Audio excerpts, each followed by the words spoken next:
On this video, I'm about to show you how to add linear expression. A linear expression is an algebraic expression in which the exponent of each one of the variable is a 1. For example, take a look at this linear expression. P negative 3 plus P negative 7. As you can see, in the variable, we have an invisible 1 as an exponent. So that's how I know that this is a linear expression. In order for you to add them, you need to align the like terms and then you add. That's it. You can do it vertically or horizontally. I will show you how to do it vertically. So I have my first part. As you can see, the first part of the linear expression is P negative 3. As P is another like term with this P, I will align them right one on top of another one, right? So it will be, I'll put this one down below. P and negative 7 and negative 7 because they are like terms. Now I'm ready to add. Negative 3 and negative 7 is negative 10.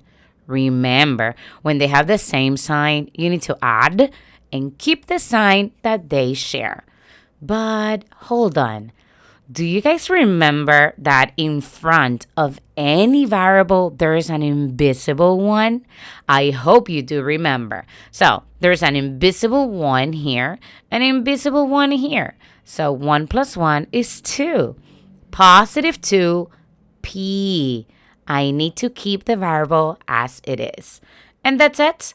The sum, it is 2P negative 10. Now, I would like you to try to add this linear expression. Pause this video and try to do it by yourself. All right? So, linear expressions are usually written with the variable term first. As I see, I have negative 3r here, so that will be the first term that I will write this down here. Negative 3r. The other term that is a like term with this one is positive 5r. So I will line them up. Now I have positive 8 right here on top and negative 1 over here. Now I'm ready to add.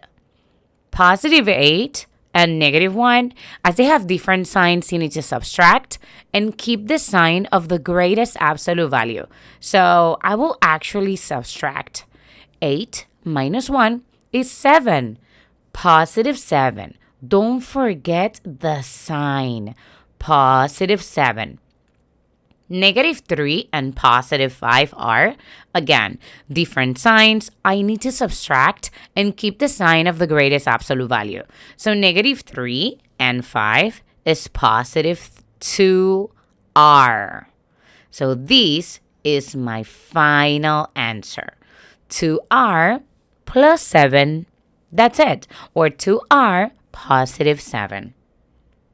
Now, I would like you to pause this video and try to do this one by yourself.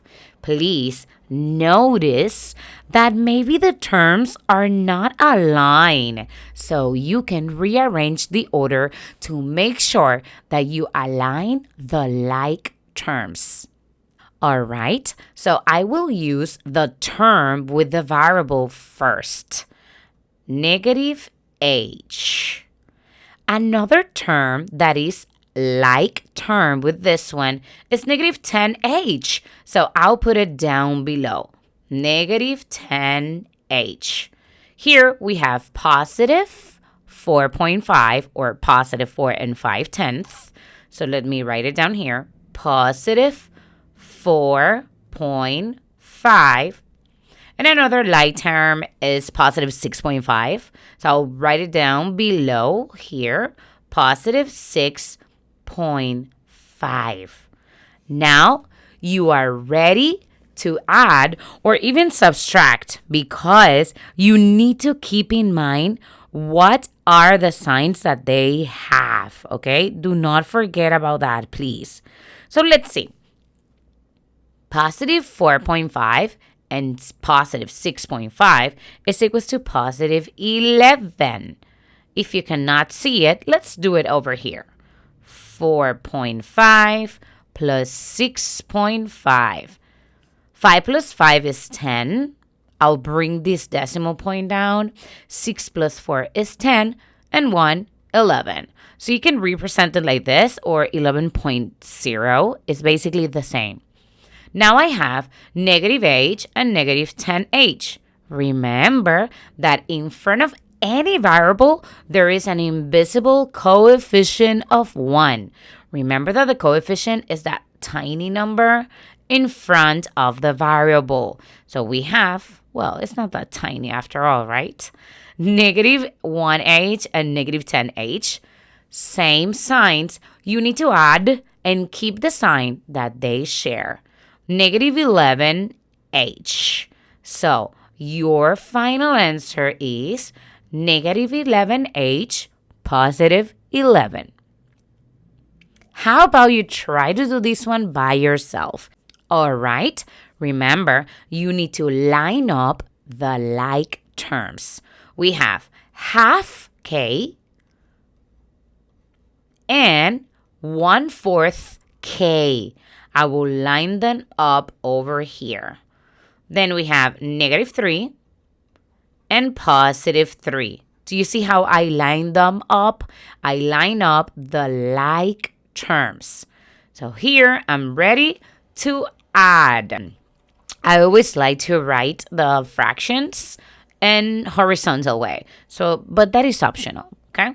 So I have half k plus 1/4 k. As you can see, I cannot solve it yet because they don't have the same denominator. I'll multiply this denominator by 2 and this numerator by 2. And at the end, I'll actually have 2/4 k plus 1/4 k, which is 2 plus 1 is equals to 3. Denominator stays the same, and my variable will stay the same as well.